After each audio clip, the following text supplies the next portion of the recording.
Good afternoon. I would like to welcome everyone in the room and online to our Eccles Alumni Forum. My name is Bailey Scoville, and I sit on the David Eccles Alumni Network board, the Forum Committee, which plans and hosts these Eccles Alumni Forums.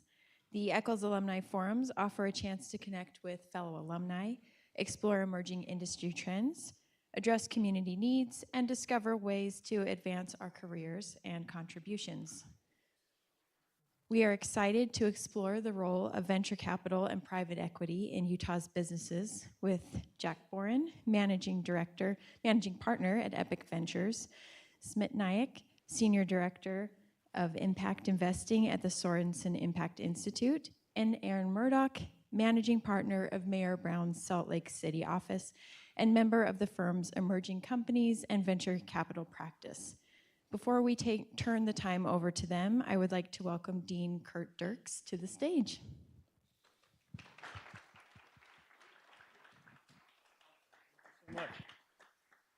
All right, great to be here with you today. I think we have a very interesting, very relevant topic today with some super panelists on who we're going to hear from. So I'm personally looking to hearing about it, and I think we'll have some great content. Before we go, I'll just give you a few, since I have a captive audience of alumni, just a few sense of what's going on in the school along a number of different ways.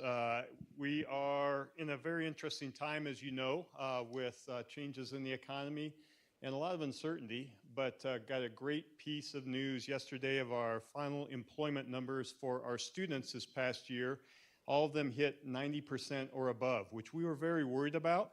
But I think to be able to hit in this economy 90% employment or above for all of our student groups is awesome. And I know it puts us above many of the other universities out there, so you should feel good. So for all of you who are hiring the student, helping them on the pathway, thank you. It is an awesome space to be in. Lots of activity going on within the campus to get us there also. And so yesterday afternoon, I was in this room. This entire room was filled with marketing students. We had plus another 40 people out the door for Marketing Week. And so we had great panelists on stage here. The energy for those students was amazing with it. And so I think we are lots of energy in many different ways. The piece which is connected to that also is AI, as all of your companies are dealing with. We are dealing with it here also. So if you're following any of our social media, on it, you may have saw that we are introducing AI minor, which will start next year. So if all of our students who really want depth in it can go into that. But more generally, we are thinking about how to integrate it into our curriculum with the concept of being fundamental, strong, and AI fluent. And so for no matter what student you are going to be, we want to make sure our students are fluent in it at the same time that they are developing the fundamentals of critical thinking, business knowledge, all those types of things. So lots of stuff going on. So your school's doing well. We had, as many of you have heard, record enrollment this year, 35% growth in our undergraduate program. So if you walk in our buildings and if halls feel full, that's because they are. We are actually completely at capacity, lots of going on. So all the way from the students coming in to the students going out, I think we're in a great space. And then finally, if you, for our alumni and other students, lots of fun stuff going off across campus. Anybody here for ESPN Game Day on Saturday? So if you were, you saw two students student kicking a field goal, and those are both business students on it. So they won $250,000 on that. So it was a lot of fun press for us to be able to get that. And then the other fun thing, far away, I was texting, many of you know Jeff Lewis, who was on our dean board before, and I was texting him. He wasn't responding. I'm like, Jeff, why are you not responding? Finally, he texted me to say, hey, I'm on Mount Kilimanjaro, and here's a picture of me holding the David Eccles School of Business flag on the top of Mount Kilimanjaro. So we're all the way from campus to summit across the world. So great stuff going on today and this year at the David Eccles School of Business. All right, don't turn the mic over to a dean. You'll probably hear much more than you want, but know that your school is doing well. Lots of exciting stuff going on, and we appreciate all of you for being here to help stuff keep moving along. With that, I'm going to turn over to Rich to get us going and kick us off here. Thanks for being here today. Great to see all of you, and I'll answer some questions in person later on. Thank you, Rich. Yep. Thanks, Dean Dirks. Appreciate that. And good afternoon, everyone. It's great to be here on behalf of Mayor Brown. Our firm is proud to support Utah's dynamic and ascending business ecosystem, and the David Eccles School of Business and the alumni are right at the heart of that. At Mayor Brown, we counsel emerging companies in all stages of their growth regarding all kinds of matters that they face, from initial funding all the way through exit and everything in between. We represent venture firms and private equity firms as they raise and deploy capital, and deploying capital in both minority and control deals. When it comes time for a client to make a strategic acquisition or to consider a sale or to go public or any of those activities, our M&A and capital markets teams come in and provide expert business-minded advice. And our Salt Lake City attorneys have deep roots in this market. They've been doing deals here for decades. On a personal note, I'm particularly happy to be here today. I'm a proud alumnus of the David Eccles School of Business. As an undergraduate, I got to take part in these kinds of activities and the great education here. And it's great to be part of a firm that wants to support this community. Thanks for being here. With that, let's meet our panelists. We've got Jack Boren. He's a managing partner at Epic Ventures, where he leads investments across the technology sector with an emphasis on health tech and biotech.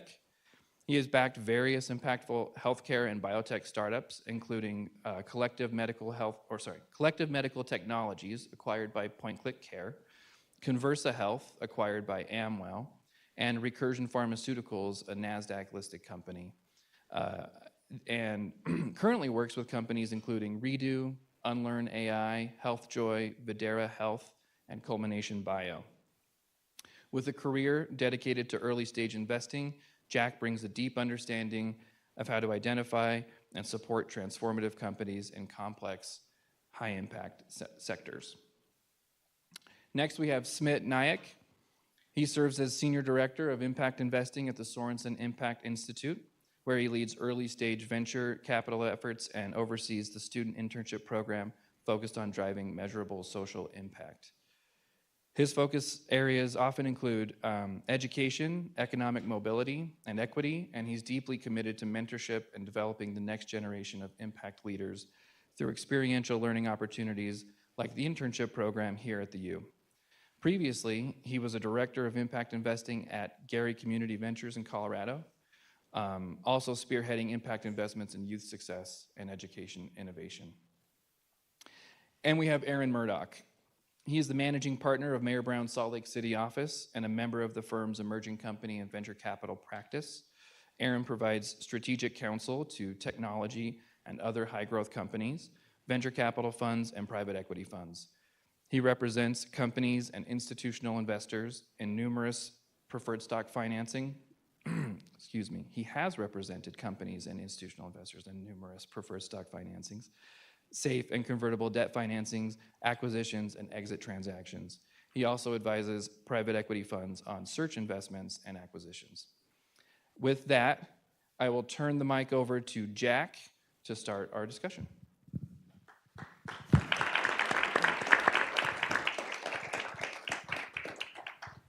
Well, fantastic. Rich, thank you for that lovely intro. And Dean Dirks, thank you for yours as well. It's lovely to be here with all of you. And we appreciate your time that you've chosen to spend with us today. I have been told to stick to a very strict script. I don't know if that's based on past history between Michelle or Justin and I or whatnot, but I have a whole list of cards here that I have to follow through, which we will get to shortly. I'll just start by saying it's a total privilege to be part of this community. I joined the Dean Board at the force of my friend Justin Spangler maybe a year or so ago, and it's been really cool to reconnect with friends from my time here. I was just chatting with Rich prior to this and reminiscing or maybe experiencing some PTSD from one of the classes we took together at the business school years ago. It's a good class. We learned a lot, but yeah, interesting times. That is great to reconnect in this forum as well. Smit, this is my first time meeting him, and just thrilled about everything they're building at Sorensen Impact. And Aaron and I don't know how much of this you remember, Aaron, but we've been through the trenches on at least one or two deals over the years, some of them darker than others. So this is a good situation to be in here. I'll also say, if you're considering a law firm for your company, obviously Mayor Brown is great in a lot of ways, but I've got to put in a specific plug. They did a banger of a Halloween party for families 2 years ago. Loveland Aquarium, exclusive access, big fan. So they have all our business. Anyway, it's a pleasure to be here. I will stick to the script from here on out. Maybe let's start off by understanding who all of you are so we can kind of, gauge their responses, tailor them for this audience. But maybe just by quick show of hands, who in here is currently a student at the university? Fantastic. Okay, good chunk here. Who maybe like works at a venture-backed company, startup or otherwise? Anybody here? Awesome. Anybody work in venture or private equity? Well, this is great. Big tech? There you go. Google, right? Who else is there? Just Google. I like it. Law? Okay, right on. Thank you for that. Hopefully that helps kind of tailor things a little bit. Let's jump right into it. Maybe for both of you, you hear the words private equity and venture capital thrown around a lot, sometimes interchangeably. Tell us about what distinguishes the two. I'll start with that. Grow that investment one way or another and harvest that investment. Venture capital, I would view as an earlier stage investor. They would be making a minority investments. They wouldn't buy control of the company, full control of the company. They buy a minority stake and ride along for the growth. Private equity funds, traditionally back in the day, we would think of them as just doing control deals, buying companies outright, optimizing them, selling them, taking them public. But that has certainly changed where the divisions are not strict and they blur. Companies stay private much longer. Many fewer companies go public than was historically true. So you have larger private companies. They have demands for liquidity. They do all kinds of minority deals when they're later stage, more mature, bigger checks, and private equity funds have largely filled that gap. A lot of them have that as part of their investment program rather than just the traditional, controlled deal situation. Smit, where does impact investing sit in that realm? Yeah, so I think a great way to think about it is impact investing is simply a layer on top of traditional investing. So all of the same sort of mechanics and underwriting that you would see in private equity, venture capital, even real estate or alternative assets. Impact investing adds a question on top of that, which is to say, how is the world made better, hopefully better, but at least different because this company exists? And so from my perspective, I think it was mentioned, I care a lot about education and healthcare. And so I'm looking for impact in those spaces. So I also, on top of looking for really strong entrepreneurs and opportunities out there, I also try to gauge, like I said, how much better the world becomes because this company exists. In a perfect world, we try to quantify that as impact investors. There's a common phrase you'll hear called double bottom line in impact investing, where the primary bottom line is, of course, the bottom line, which is to say dollars and cents. But the second, the double bottom line is, did we do the thing we set out to do that makes the world better in a quantitative fashion? For example, in ed tech, did literacy rates go up because the company said they would go up? In healthcare, it might be, is there an increased access of mental health care to rural communities? There's a second sort of thing that we are also gauging to quantify our success. Fantastic. And how does that translate into the actual operations of the business? I mean, you guys mentioned stage, control. Help us understand how much each one of your organizations, from the legal and advisory side and from the investment side, how much you step in and support these businesses. Yeah, our support is in structuring, the initial deal, which has kind of two components. One is the entry point of the price in economic terms, which goes to your first bottom line. And then the other is how are we going to divide power? Investors will typically keep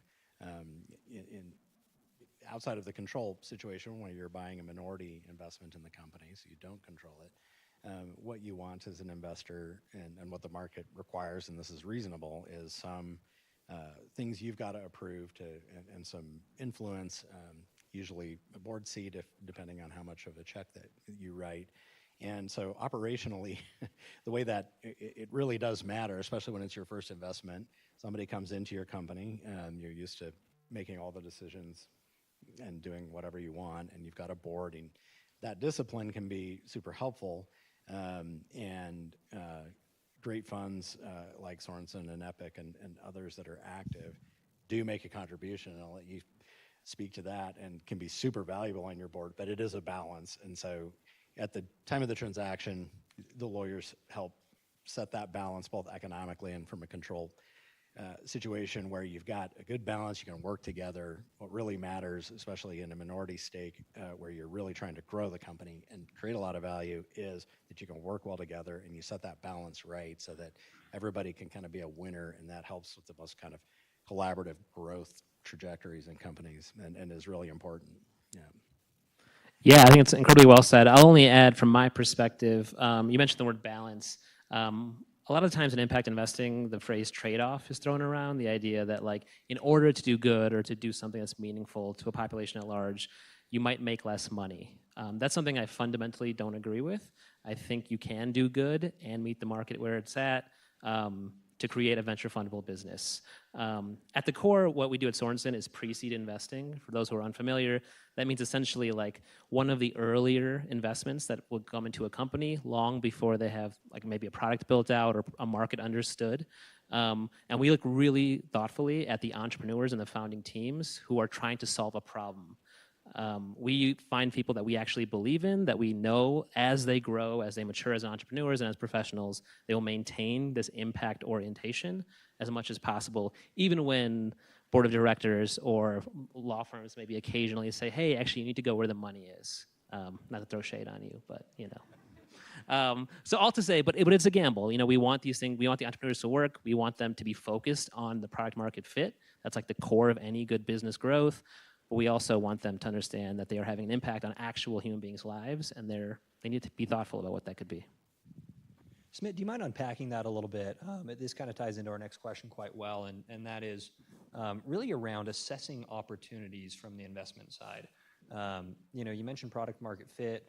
How when you evaluate an opportunity, what are some of the key items you're going to dig into and vet prior to investment?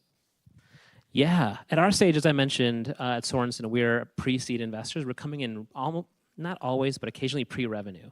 So the idea that they have some hypothesis about what sort of product they want to build and what sort of market that product will eventually fit. At our stage, the thing that I am most interested in, as I kind of alluded to already, is the team. The people, the human beings who are working day in and day out to figure out what the product market fit could be.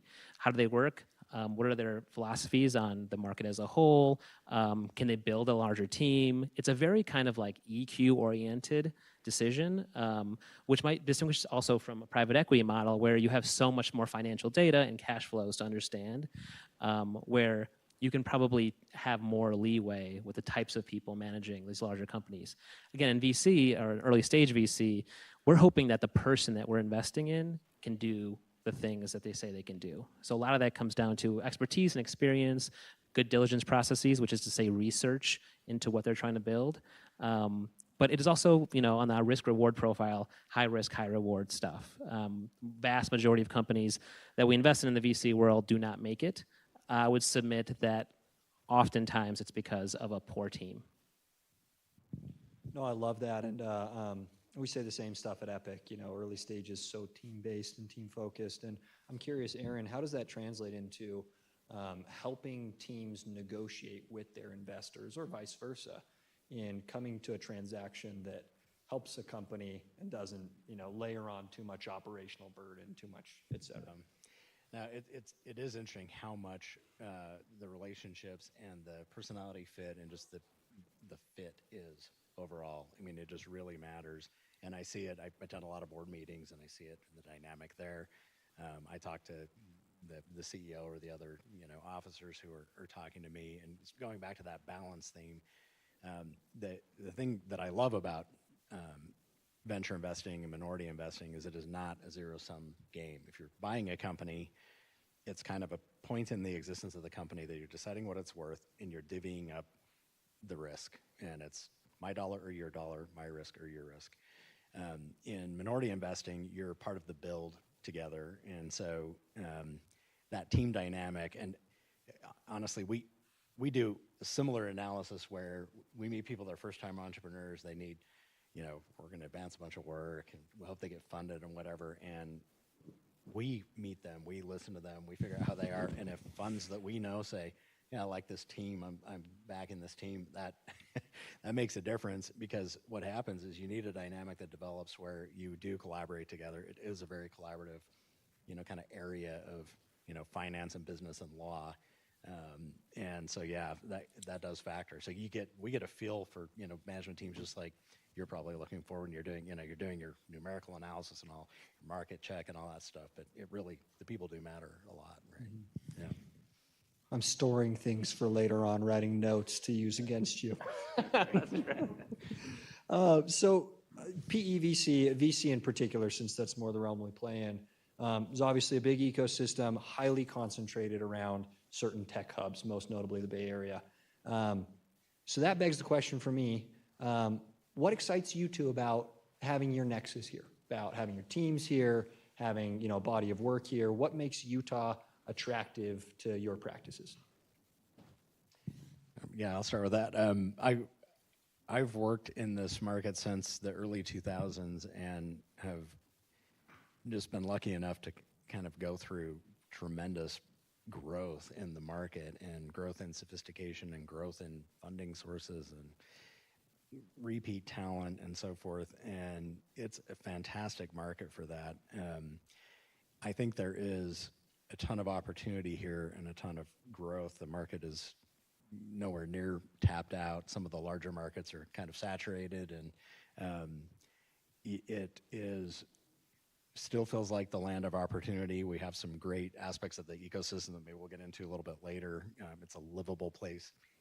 Historically, there's some pressure on this with the growth and success, right? You're always balancing that, but it has grown from a few core funds, including from the beginning, people here, and you see repeat players and people reinvesting in the market, and companies that buy into the market, like Adobe buying Omniture, SoFi buying Galileo, and then doubling down on their presence here, investing in this ecosystem.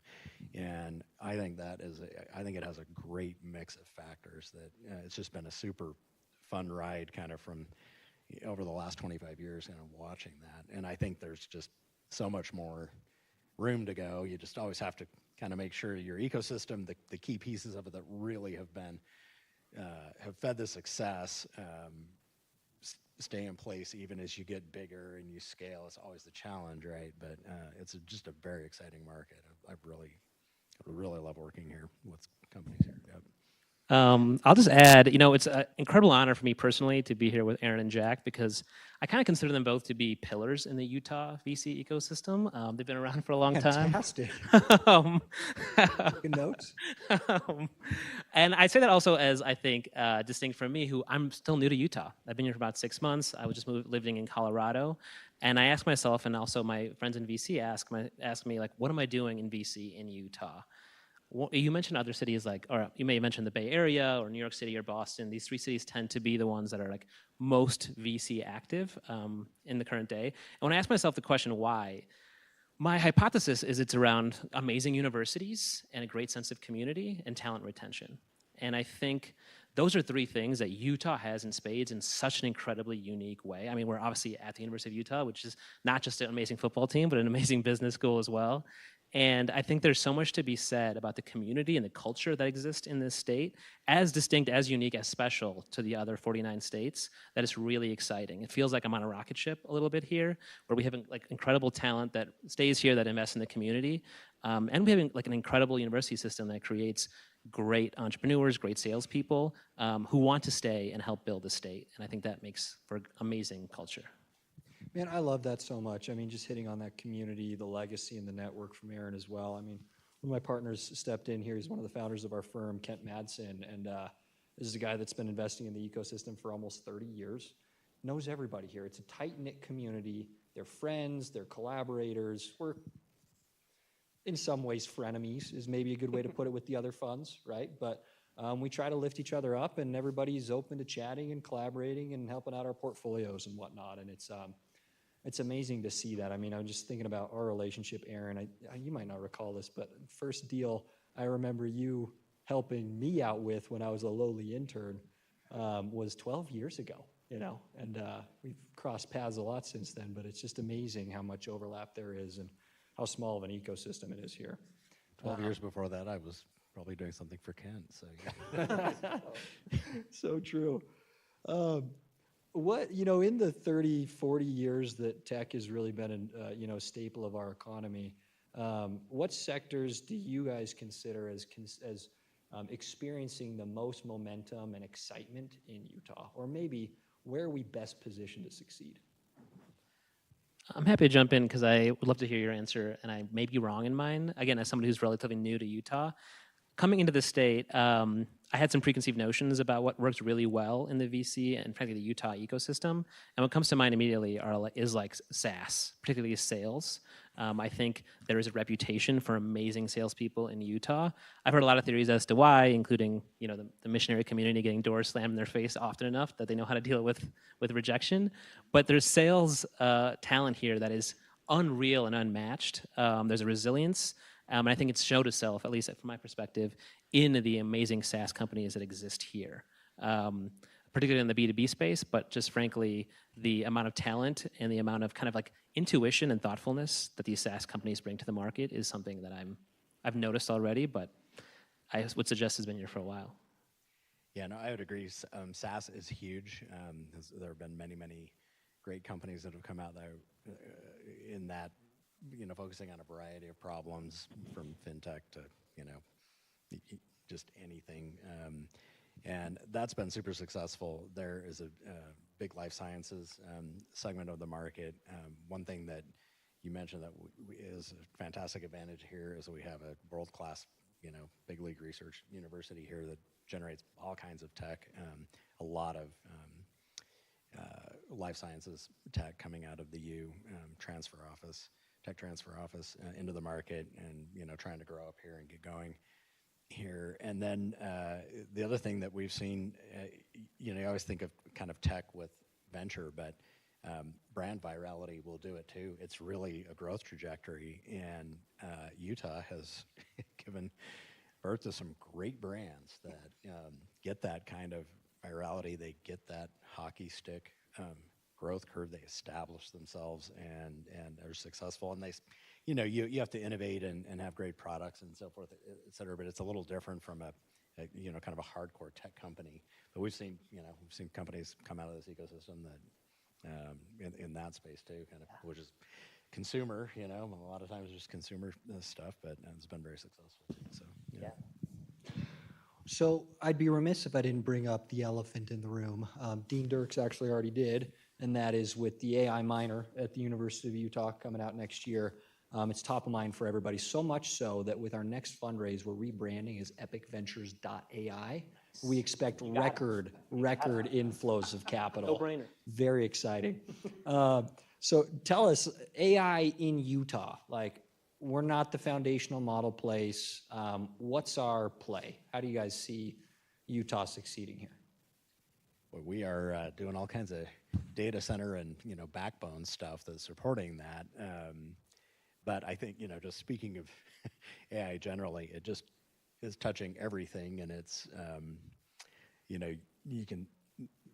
I think it is at that frontier space of how it's going to be used. It's going to be an amazing tool, and we have seen lots of investment in AI companies, and that's going to just continue. No novel technology has ever been stuffed back in the box after it was introduced. People just take it and run with it. So it's here, and that's what's happening. But I think that a lot of what can be done with AI and AI tools and harnessing that power, aside from the backbone and infrastructure, is significant. There's gonna be all kinds of innovation on, power delivery and compute power and concentration and things like that. But using those tools is kind of a natural fit for the software expertise that's already in the market with the long track record there. So I think it's just going to add to things. But Yeah, I'll only add that I think of the last 8 pre-seed stage investments that I've helped lead, they've all been in the AI space somewhat. I think there's definitely a feel for some of them kind of adding AI to their URL, but at the core there is a deep understanding on two levels. The first being that AI, to your point, is here. I don't think anyone knows where it's going to go or where it's going to be, what it's going to become, but at the moment it is here. And then the second thing, frankly, is that from a very surface top layer use of AI, I'm sure a lot of you use ChatGPT and those sort of things, it's also relatively approachable from an entrepreneurial perspective. You can try to create your own prompts and get deeper into your own models and your own data to create something interesting. And so I like to think of AI very much as like it's a whole field that's up for grabs. And I think Utah does have a role to play in taking a swipe at it. There's some incredible entrepreneurs on this campus that are building things using AI who came to this campus not knowing that they would. So it's a very kind of cool space to be in. But I remain, I guess, cautiously optimistic. No, I love that. I mean, one of the things I'll just highlight as well at the university is just how much our administration is investing behind this tech wave. You probably saw a couple years ago, even at this point, President Randall announcing our $100 million AI initiative. And some of the updates there are massive donations from some of the large alumni here in the area in NVIDIA chips and compute power here on the university campus that students, professors, et cetera, can apply to have access to test and research, and et cetera. We also have a master operating agreement with OpenAI. We have just amazing capabilities there. A great instance with Google, Justin's business, and Gemini, and that's university-wide as well. And I think I really, again, I'm just going to harp on this one more time. I really love that AI minor because if you take somebody from the business world and just give them a couple of quick tools, they become incredibly technically capable quickly. And that's just liberating for people. So I'm really excited about that. That's a ton of fun. Can I just very quickly add, AI is also coming, I think, for venture capital in terms of like what we do as VCs, how we're underwriting companies, what it means to make a good decision versus a poor decision. There are some larger firms that I'm aware of that actually have an AI investment committee member. So someone who's like essentially an application that's job it is to decide yes or no on the investment. I don't know if it's a voting member at the moment, but at the core, these sort of things are happening as we learn more and more. I'm fortunate enough to actually help lead a student internship. We have 27 undergrad and grad student interns in venture capital. And one of the things we've integrated in the curriculum, thanks to Dean Dirks and the School of Business, is ChatGPT and how to use it on the VC side. What does it look like to do thoughtful diligence? What's it look like to provide both the science of venture capital, while we can build the art of it as well? So it's an interesting kind of an exciting space to be. That's awesome. Man, fantastic. We're going to pull it back into how this applies in the investment world. And maybe just in the investment process, I do want to stick to some of this script. From both of your perspectives, what do founders underestimate about the venture or private equity investment process? Well, I can speak from our perspective. They usually underappreciate the diligence process and the need to be sort of prepared and ready for that. And they may also not understand maybe that team-based approach fully on that, where you really are kind of partnering with people, and you should be thinking about investors that way as kind of new colleagues who are going to actually be, semi-passive but not completely passive investors are going to provide input and going to be part of your team, and you're going to come to rely on them. And so that's something I think repeat entrepreneurs understand. They've been through that, but for first timers, that dynamic, you almost have to kind of experience it. But yeah, the prep for that, and one thing I'll say on that, just on the legal side, the great enforcement mechanism of the law in the United States is not any prosecutorial agency of the government. It is opposing counsel that represents your investor or your buyer. and they don't want to take risks. So they will go through and make sure you've crossed your T's and dotted your I's, and that there aren't latent liabilities that are, reasonable possibilities to come to light. And that's one good reason to, pay attention and run clean. And it's not that people are being mean, it's that risk shifting, and you got to pay attention to that. And I think one thing they don't quite understand is the dynamic between the people they're talking to on the investment team and your duties to your limited partners. You're playing with their money. You've been hired to make good investments for them. You have obligations to, be thorough and not take undue risk and so forth. And so it's not that you're, giving people a hard time. It's that it's your job. You have to. That's part of that balance. And so, yeah, that people come to understand that kind of framework, eventually. But I think for the first time, you maybe don't appreciate some of those nuances.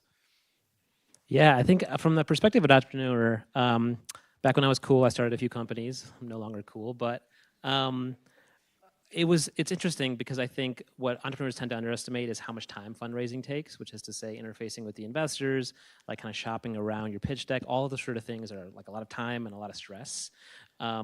Early on in your company, if you're like a really great CEO, you may undervalue that, because what you want to do is build the product, build a team, get your sales engine moving. And so to have to kind of like put a pause in that, start delegating that away, and then focusing on fundraising, it's kind of like the first real test of a CEO in terms of their ability to build a team and manage kind of what needs to be done. And I think it's easy to underestimate that. I know I did in my first company. I didn't the second time. And something else I didn't do the first time was find a lawyer early.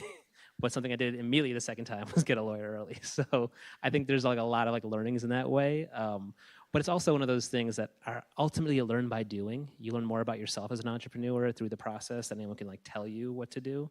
But I'm sorry, I could talk about this forever, but I'll leave it there. I love that. I'm trauma dopic right now. Well, you're highlighting something I'd like to unpack a little bit, and it's get a lawyer early, be organized, have this stuff have things put together in a good manner. However, Aaron, I love you, but when we're on the phone, I'm trying to get off because I don't know when we're going to hit that 6-minute mark again, and that bill's going up. Well, we round up. But you mentioned earlier, you said step in early, advance a bunch of work, which I took to mean maybe there's some flexibility you have for those startups. Maybe unpack that. We do that. So here's, just in a nutshell, the best way to work with lawyers in the early stage is to work with lawyers when you need to. There's a few points that are important that if you get it set right, they're not terribly expensive, then it's important. And so you bring legal in when you need to. When we're doing a transaction and money's coming, we'll hold the bill and let you pay after the money comes in. But in the life cycle of a company, kind of getting set up and getting your initial equity out properly and clearly, it's the lack of clarity that gets you. Being disciplined about, if you're going to grant a stock option to somebody who's helping you, be precise about it. Get it granted when you say you're going to, lock the value down. The other area at the outset is have appropriate IP assignment agreements and protections. One of the first things investors are going to do is when you tell them about your technology and they kind of run their preliminary business diligence and decide to go further, give you a term sheet and it goes to legal, is they're going to vet all of the IP protections and what you've done.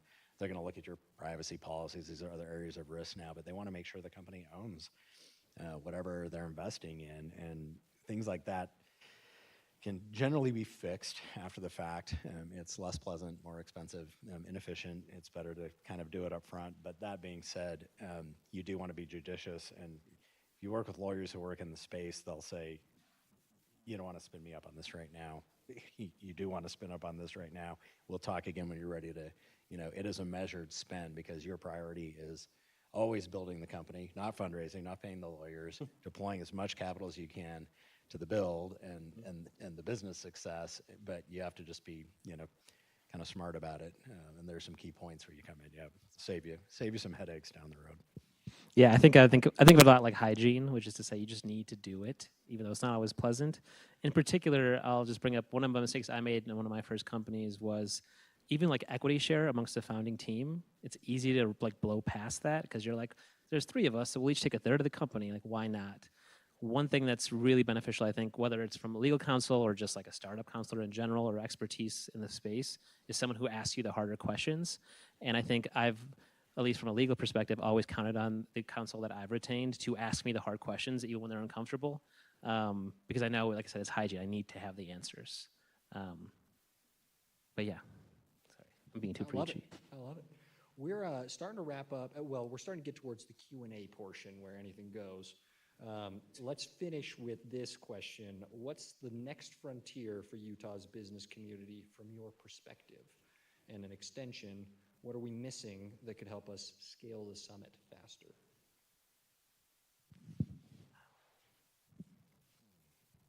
Maybe I'll speak to the second one.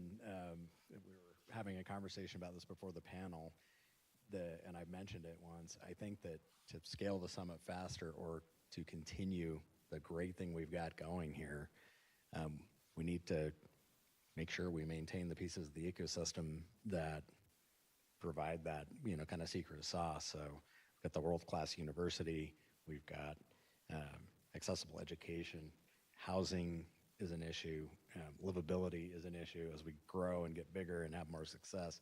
There's kind of pressure on that. So people that come here and want to or stay here to invest in the ecosystem want to, be able to have a good life. That's always been an attractive point of Utah that I think is unique. And success puts pressure on all those things, and you just have to, as a policy matter, really pay attention to that and try to keep that, because it really, we have a great ecosystem that will just kind of keep supporting this engine as long as we don't overheat it and kind of, let it languish. So.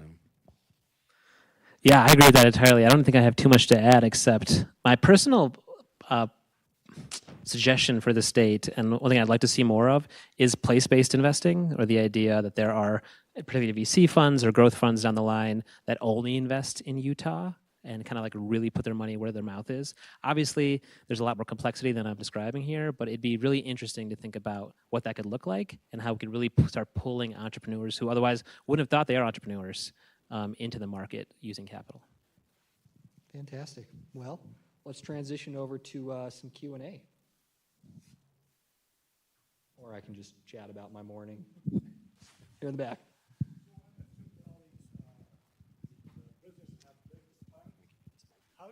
What do you do if you, as you evaluate the business, determine that they're going to require multiple fundings prior to being quote unquote bankable? I'm sorry, did you say quote unquote bankable or backable? Well, you have a business plan and it says, hey, I'm going to invest $1 million in this company.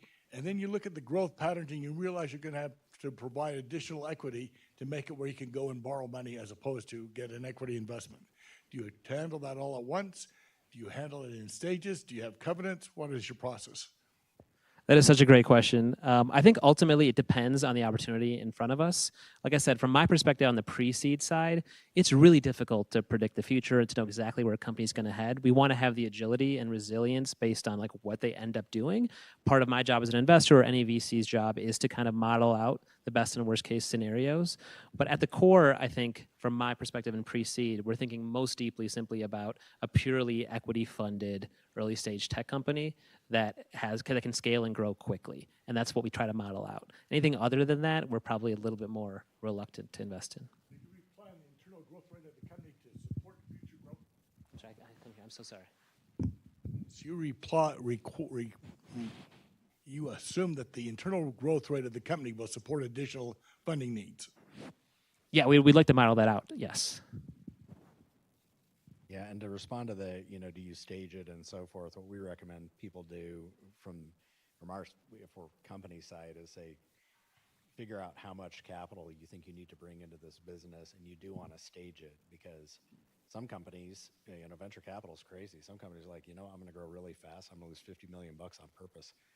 Getting really big, really fast. And the funds are going to fund it.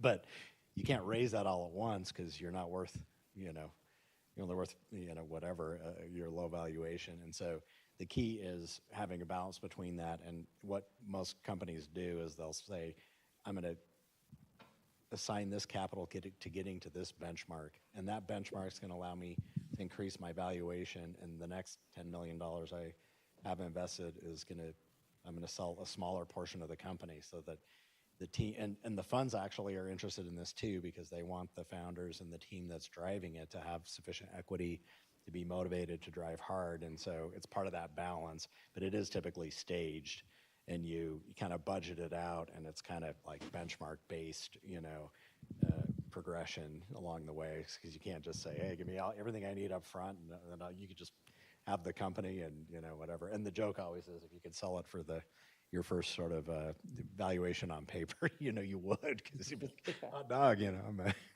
a multimillionaire already. Yeah, I haven't even done anything. It's fantastic. So, but yeah, it's part of that staged balance along the way I was talking about.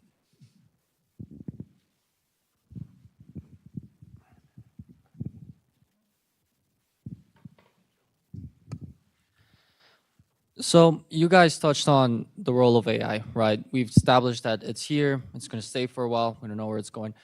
But every other week, it seems like a new AI startup is getting like billions of dollars in investment, and there is a big concern for speculative investments.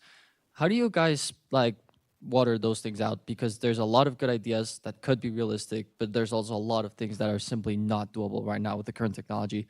So as an investor, how do you testing these things out in this current climate? Yeah, I think as investors, we all come in with some sort of expertise. I come from like a healthcare and education background, and I have a lot of thoughts about how AI can help. I try to lend that to the market from a VC perspective. But ultimately, I'll just say this actually is, I think, fundamental to what venture capital is, which is to say, I think it's an engine for the economy to try all of the things. I may have mentioned that like most companies do fail.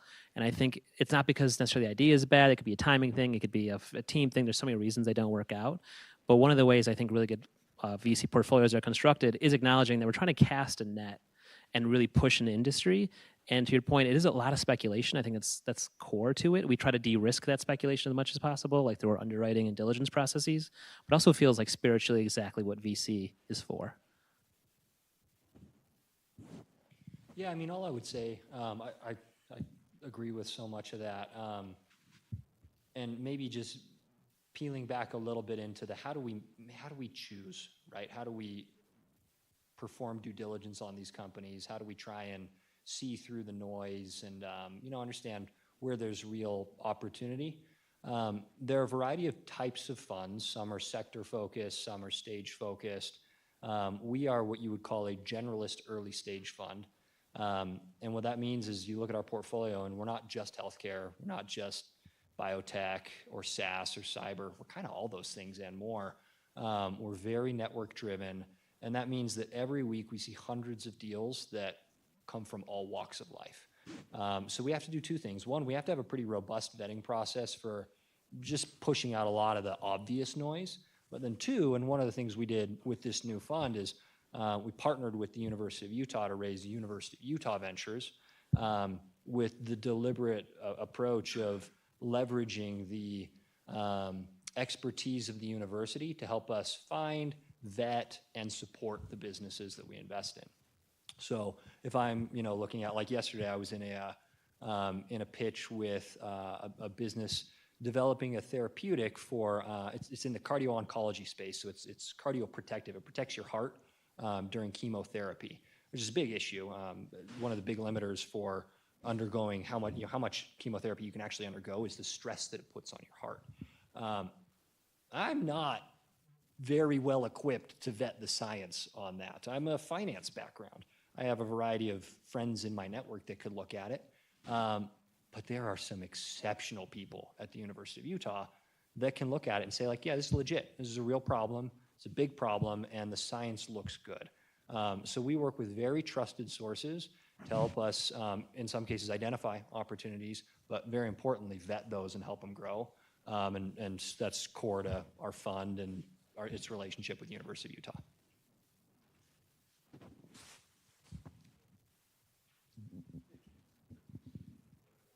You can just yell at me. My wife does all day. All right, awesome. Gentlemen, thank you very much for your time. How do you guys balance seeking return on investment with whatever ethical or moral code, or 10 commandments, if you will, of consequence of what you've invested in? As an example, many of you have worked in the healthcare space. Your services will have real and lasting effects on those that you serve, or provide products to, etc. If we ever find out, or the public finds out, that a venture capitalist needed their return on investment, and that's why the company went right versus choosing moral or ethics or the safety of the customer going left, let's say, how do you guys balance that, especially for newcomers coming to you and wanting to always do right for the client, but we also understand the realities that bills have to get paid? Man, you're just getting softball questions. It's your business model. Gosh. But do you have an answer to this? I thought that was what you do. I don't know if I do it well. That's a great question. I don't know if I have a perfect answer for you. It's worth noting that this concept of impact investing feels a little intuitive, but it's a relatively nascent philosophy. I think the term was probably coined in the 90s. There's something to be said about the idea that you can have both market rate returns and a deep impact in things you care about. Is relatively new. It starts in the form of like negative screening. Like, here's things that may be good investments, but we won't invest in them. Things like, you can imagine like oil or arms dealing or those sort of things, as like, we wouldn't do that even though we can make money. So some form of that has already always existed. Impact investing kind of takes that negative screening aspect and makes it a positive prescription. It's not just, we're not going to do this, we want something else. One of the reasons I ended up in impact VC is I was doing a lot of work as a venture partner for a health tech VC for digital mental health. These amazing ideas on entrepreneurs who are trying to get their products into, I was primarily focused on youth mental health, schools and universities, those sort of things. And what I found was that the kind of fail fast, scale quickly model was actually causing more harm than good, because they would go and try to get all these students to use these products without really knowing if they worked. And there was a trust that was kind of betrayed from a consumer perspective when the thing was frankly like a little shitty or didn't do the job or made their mental health worse. And I had like a very disillusioning moment of like, maybe this isn't the right place for VC to have an impact. And that was kind of my first kind of step into impact investing. I bring that up only to say that I think it's really difficult to like play out how a company is going to work and how to like keep a true north or 10 commandments, if you will, in terms of what that company is. Except that I do believe that we're dealing with a new class of investors and entrepreneurs who are starting to care more and more about it, and are willing to kind of negotiate and experiment with what it could be down the line. But like I said, it's a new field, and I don't know if there's a perfect answer for that at the moment. And I'd also, as an investor, probably never like prescribe to an entrepreneur that they should not take the contract or not do the thing, because they do have payroll to make and they have been working hard, and the market is the market. Time for one more question.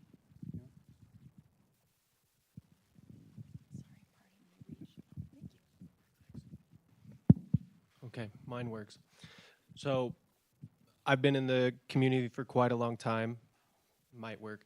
How does this ecosystem build like a Y Combinator kind of a place where people from around the globe and the country really navigate here to build the next stage of whatever's Airbnbs, Ubers, et ceteras?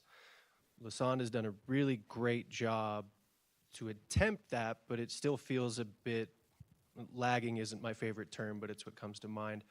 What could the VC community or the community at large do to build those kind of relationships or outcomes, or an ecosystem like a Y Combinator? Man, I'll provide some of my thoughts, and maybe you guys jump in where you think I'm wrong. First and foremost, I'm just going to say Y Combinator is a unique beast. It's a victim of its own success. I also think the brand has changed a bit. It's gone from cohorts of 30, or 40, high impact, to 400 in some cases. But there's like no denying that every cohort comes out with a couple of really great companies. I think that's really special, and we do want to create something like that. Our fund specifically is not what you would call a incubator or an accelerator like Y Combinator would be, but we do partner closely with the university and some of its resources to provide similar types of experiences. And what do I mean by that? first and foremost, getting entrepreneurs access to the critical infrastructure and support networks here, and advisors, venture partners, et cetera, that are in this ecosystem that can kind of help accelerate their companies. One thing you guys might not know, there's something like 28 accelerator type things on the University of Utah campus. And that's everything from the therapeutics accelerator to the orthopedics accelerator. That's Wade Fallon, Mark Paul, and the Center for Medical Innovation. I don't know if you guys have seen what Mark's building up on campus. It's amazing, my word. And so, like, we don't have Y Combinator, but CMI is going to be the nexus for surgical innovation and just general med device innovation. Certainly regionally, maybe nationally, maybe globally. It's just amazing what they're doing up there. Doman Innovation Studio is another great example of this. There's stuff going on. It's not to the scale of Y Combinator, but my personal belief is that if you can bring resources to bear for the entrepreneurial ecosystem, that will recreate, some of what you're explaining there. So I don't know anything. Yeah, it's an interesting space. I mean, Y Combinator is unique because a lot of the companies in the cohort are not relying on the incubator to help with their initial back end. They've already raised $10 million in safe financing, and they got money they have some of those resources. And traditionally, the incubator or accelerator, the way we refer to them, sort of market cycle dependent, but the idea is they'll help provide some support, some of that back end, to kind of get you going. And I think a lot of that mentorship happens at the U and could happen at the U. Y Combinator is this amazing deal sourcing platform, and a lot of the funds that are sourcing deals out of there are kind of, supporting it and investing in it, and they're investing in the cohort, and so it has a lot more money in the pipes than, kind of the typical accelerator, which I think is a function of just its time and place, it is kind of unique amongst them. But that idea of collaborating and leveraging the, epicenters of talent and advice, I love what you do to have, smart people, experts, subject matter experts at the U help vetting, that's a great partnership. Like, you have the knowledge base, that kind of cooperation is what kind of brings those, networks together, and then you let people leverage that, you take advantage of it essentially to get going. And see, ultimately, you got to prove it out and make it. But those sound like some really interesting things going on up here. So yeah. I'll only add that, as we said, YC is a unique beast, but it's also worth noting that everything that YC can provide you as an entrepreneur is here on campus in some form or fashion. And I think it's incumbent on all of us in this room, as well as the larger student body, to connect each other to the right places as we learn about them. Because there are so many smart people here. There are unicorn founders in this room probably. Don't know that they are one. And I think it's all of our jobs to find those folks and support them. So all to say, I think YC is overrated, but Utah can do it as well. Well, Caitlin has given me this gesture frantically, so we're going to have to close. But thank you both, Smit and Aaron. It was an absolute pleasure, and thank you all for your attendance. Thank you. Is this up here?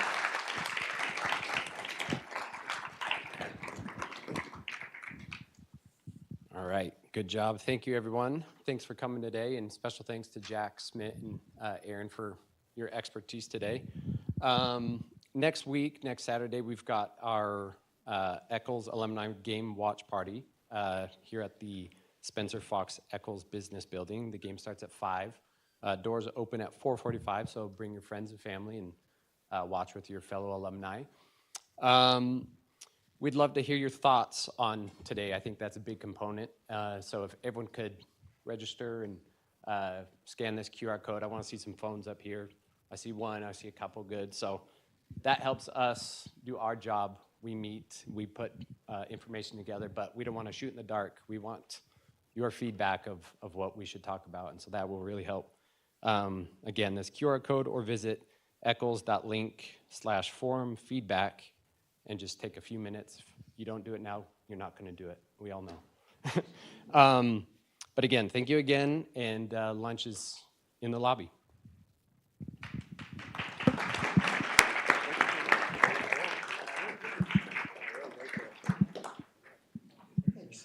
lovely.